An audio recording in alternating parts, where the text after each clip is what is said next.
کس ته تا هغه سر نه لګېږي لا تا سیاسي مخالف ته نو ته چې کومه دي په هغه باندې قسم قسم فتوی لګوي د کفر والے د ګمراهي والے یهودي ورته وایي فلانکای فلانکای دا ډېره د نقصان خبر ده. خبر مې دا کوله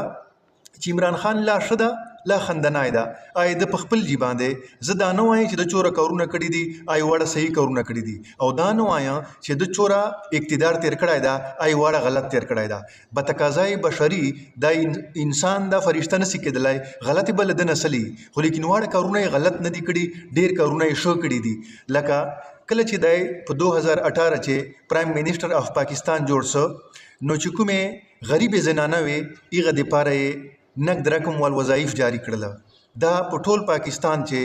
په وزیر اعظمانو چې اول دا قدم د واخیستل. په دوم نمبر چې کوم کاروباریان و هغه ته یې قرضې ورکړلې واړه واړه کاروبارونه و هغه پاره قرضې ورکړې او چې کوم کاروبار نه و هغه ته واړه واړه کاروبارونه سٹارټ کړل او بلا سود نه لغوښته. په دریم نمبر چې په خپل اقتدار چې دا کار وکړ چې غریب سټوډنټس چې کوم و د کالج یونیورسټۍ والا هغه دپاره سکالرشپس جاری کړله وظایف یې جاری کړل. څلرم نیک کار او ښېګړه یې دا وکړله چې کومو خلکو کورونه نه وه هغه ته یې پناهګاهې جوړې کړلې چې دا کمرې دي دا کوارټر دي په دغه چې تاسې اوسو او دو ته یې مفت خوراک او څښاک ورکاوه. پنځمه قرباني یې خپلو عوامو ته دا ورکړه چې کومه حاجتمند او ضرورتمند افراد و غریبان و مسکینان و هغه ته لنګرخانې جاری کړلې چې په دغه چې تاسو مفت خوراکونه کوو سبا بیګا. شپږم کار خیر دا وکړه چې کوم کور چې د خوراک شاک چینی ګوړې پخې مالګې مثالې ضرورتي په هغه باندې سبسیډي ولګوله نو تا به راشن راخسته له یوټیلیټي سټور نه تا ته به په هغه باندې حکومت سبسیډي درکوله په ارزان قیمت باندې به تا ته میلاو کېدله. او بل دا کار وکړه چې بچیانو او د بچیانو میندو ته یې هغه ته یې خوراکونه لکه چکلیټو په صورت او ورسره وظایف میندو ته دغه مقرر کړله. دا له ده نه مخکې نه و. اومې دا کار وکړه چې صحت کارډ یې جاري کړه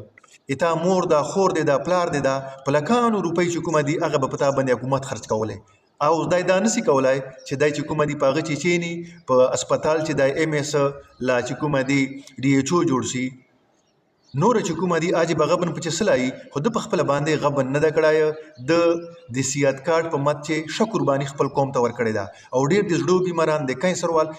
د صحت کارت په برکت سره شسل او ډیر غریبان دا سوچ د وای مخ بیان لیدله د په برکت سره د کارت په برکت سره هغه د کومه دي نه تر نه پورې هغه صحت کارت چلیږي نو دا د قرباني دا د اخلاص ته. بیا چې کله کووډ 19 کرونا بیماری ولګیدله نو پلکانو کورو ته د نقد رقم به طور امداد ورکړ په دې باندې چوره عربونه دولت په خرڅلای. بیا ور سره چې کوم کسان دي یوبانه دي زمینداران دي هغه ته مفته سره ورکوله کادي ورکاوه ور سره بیج ورکاوه دوايانې ورکولې او بلا سود یا په معمولی سود باندې چې کوم دي قرضې هم ورکولې دا د قرباني ده. بل بیرون ملک نه بچ کومو کسانو خپل سرمایه خپل پیسې لږلې نو هغه بیا ګورنمنت په ذریعہ نه لږلې ولی چې ګورنمنت په ډیر غټ ټیکس په دې باندې کټکاو نه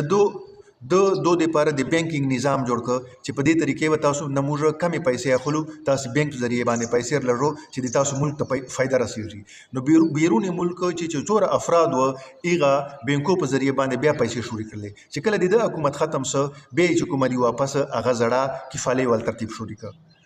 او غټه قرباني دا وکړه چې علماء او ته وظایف مقرر کړل تر سن 47 نه تر 2017 پورې چې چوره حکومتونه تیرسل دي کاغه حکومت دي که غیر حکومتي دي ایغه دا قدم نه واخستای الحمدلله د علماء ته چې کوم دي وظایف جاری کړل او 10000 روپۍ ارمیاس داخلي او اوس دا مطالبه کوي د موجوده پی ټی آی حکومت نه چې دغه وظایف ته ورته 20000 کېږي چې په 10000 باندې کار اوس نه کیږي. بلې غټه قرباني دا وکړه چې کله جنرال اسمبلی ته لاړه نو دای په خپل لباس ته لاړه نور چې چوره وزیر اعظم تللی دي په پینټ شرټ کې بدله دای په خپل لباس او خپل ثقافت او کلچر ورته جوت ک په خپل کمیس او پردوک ته لاړه. بل د الته دا خبر ورته وکړه چې جنکو ته پکار ده چې دغه شای بې پردې کپړې دې نه اغوندي، حیا چې د زندگی تیروي او په پرده باندې د ټیم تیروي. دا خبر ده ورته وکړه. د کشمیر ایشو چې په کوم انداز جنرال اسمبلی چې د پیش کړ یو چې کومه دی په دغه انداز نه پیش کړای. صدر ټرمپ د امریکای والته چې څنګه د موږ ول صدران وزیر اعظم ټیټ چیک کېږي دغه شای ټیټه چیک نه سورته بلکې شپ نه را باندې ستړي مسي ور سره وکړه او د برابرۍ په بنیاد باندې ور سره ملاو سو. ټیک ته کمای به په چې زوی پارټي سره نه د انصاف په بنیاد خبر کوم خو دغه د دوال اوصاف هستا دي.